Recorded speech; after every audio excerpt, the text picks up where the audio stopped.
வணக்கம். நம்மளோட சிறகடிக்க சிறல வரக்கூடிய எபிசோட் எந்த மாதிரி விஷயம் நடக்க போகுது சொல்லி நம்ம இந்த இடத்துல பார்க்கலாம்.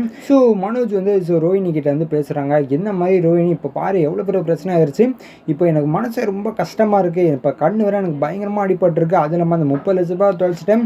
இப்போ கடை வர என் கையில் இல்லை அப்படின்னு சொல்லி மனோஜ் சொல்லிட்டு இருக்காங்க. அப்போ ரோஹிணி சொல்கிறாங்க, ஆமாம் மனோஜ், இப்போ என்ன பண்ணலாம், ஒன்றுமே பண்ண முடியாது, நம்ம கஷ்டகாலம் என்ன பண்ணுறது அப்படின்னு சொல்லிட்டு இருக்காங்க.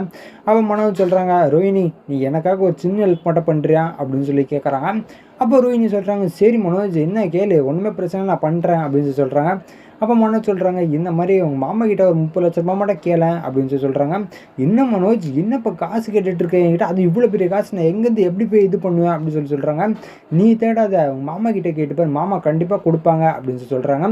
இல்லை மனோஜ், கண்டிப்பாக என்னால் ஒன்றுமே பண்ண முடியாது அப்படின்னு சொல்லி ரோஹிணி சொல்கிறாங்க. அப்போ மனோஜ் சொல்கிறாங்க, என்ன ரோஹிணி கொஞ்சம் சும்மா கேட்டுப்பார், எனக்காக கேட்டுப்பார், ஏன்னா எனக்கு இப்போ அடி வரப்பட்டுருச்சு. இந்த 30 லட்ச ரூபாய்னால எவ்வளோ பெரிய பிரச்சனை, அந்த 30 லட்ச ரூபாய் நான் எப்படியாச்சும் எடுத்துகிட்டு போய் அந்த முத்துவா அவங்களாம் கொடுத்துட்டேன் அப்படின்னா நான் நிம்மதியாக இருப்பேன், கடையும் என் பேருக்கு வந்துடும் அப்படின்னு சொல்லி மனோஜ் சொல்லிட்டு இருக்காரு. அந்த நேரத்தில் விஜயா கேட்குறாங்க. கேட்டோன்னே உள்ளே வராங்க. வந்த உடனே ரோஹிணி, மனோஜ் சொல்கிறதும் சரி தானே, நீ உங்கள் மாமா கிட்ட கேட்டு பாருமா அப்படின்னு சொல்கிறாங்க. அப்போ ரோஹிணி சொல்கிறாங்க, என்ன ஆண்டி இப்போ நான் எங்கே எப்படி போய் கேட்பேன், ஏற்கனவே கேஸ்லாம் போயிட்டுருக்கு, இப்போ நான் எப்படி அவர்கிட்ட கேட்குறது அப்படின்னு சொல்லி ரோஹிணி சொல்லிட்டு இருக்காங்க. அப்போ விஜய் சொல்கிறாங்க, ஒன்றும் பிரச்சனை இல்லாமா, நீ சும்மா கேட்டு பாரு, ஏன்னா இவ்வளோ பெரிய அடிபட்டிருக்கு, இவ்வளோ பெரிய ஆக்சிடென்ட் நடந்திருக்கு, இருந்தாலும் மாப்பிள்ளையை பார்க்குறதுக்காக வருவார், இந்த விஷயத்த சொன்னால் அவர் கண்டிப்பாக அவர் காசை எடுத்து கொடுப்பாருமா, நீ வேணால் கேட்டுப்பாரு அப்படின்னு சொல்கிறாங்க. அப்போ சரி நம்ம எதுக்கும் சும்மா சொல்கிறோம் அப்படின்னு சொல்லி வைப்போம் அப்படின்னு சொல்லி விஜயா கிட்ட சொல்கிறாங்க. ஓகே ஆண்டி, நான் அதுமாதிரி சொல்கிறேன் அப்படின்னு சொல்கிறாங்க. சரி என்ன பண்ணுறதுன்னு தெரியலையா அப்படின்னு சொல்லி மணிக்கு ஃபோன் பண்ணுறாரு. பண்ண உடனே, என்ன பாப்பா என்ன எனக்கு ஃபோன் பண்ணியிருக்க அப்படின்னு சொல்லி கேட்குறாரு மணி. அப்போ ஒரு சொல்கிறாங்க, நீங்கள் எனக்காக கொஞ்சம் உதவி பண்ணோம் அப்படின்னு சொல்கிறாங்க. என்ன பாப்பா, என்ன திருப்பி நடிக்கணுமா என்ன அப்படின்னு சொல்லி கேட்குறாங்க. அப்போ ரோஹிணி சொல்கிறாங்க, ஆமாங்க இப்போது கொஞ்சம் சின்ன ஒரு பிரச்சனை, அதுக்காக நீங்கள் கொஞ்சம் நடிச்சு தாங்க ஆகணும் அப்படின்னு சொல்கிறாங்க.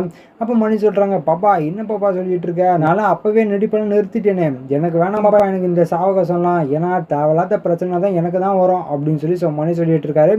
அப்போ ரோஹிணி சொல்கிறாங்க, அங்கிள் கொஞ்சம் பார்த்து பண்ணுங்க அங்கிள், ஆனால் ரொம்ப கஷ்டத்தில் இருக்கேன் அப்படின்னு சொல்கிறாங்க.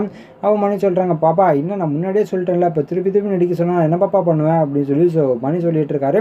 அப்போ ரோஹிணி சொல்கிறாங்க, அங்கிள் கொஞ்சம் பார்த்து பண்ணுங்க அங்கிள், நான் ரொம்ப கஷ்டத்தில் இருக்கேன் அப்படின்னு சொல்கிறாங்க. சரி பாப்பா, நினச்சாலும் எனக்கு ரொம்ப கஷ்டமாக தான் இருக்குது, சரி இந்த ஒரே டைம் என்ன நடித்து கொடுத்துட்டு போகிறேன், இதுக்கு மேலே நீ என்னை நடிக்க சொல்லாத அப்படின்னு சொல்லி மணி சொல்கிறாரு. சரி அதே மாதிரி நடக்குது அப்படின்னு பார்த்தீங்கன்னா மணி வந்து ஹாஸ்பிட்டலுக்கு கூப்பிட்றாங்க. கூப்பிட்டோன்னா அவரும் வராது. வந்த உடனே, ஐயோ மாப்பிள்ள என்னாச்சு மாப்பிள்ள, இந்த நேரத்துல நான் இந்த செய்தியை கேட்கணும் அப்படின்னு சொல்லி மணி சொல்கிறாரு.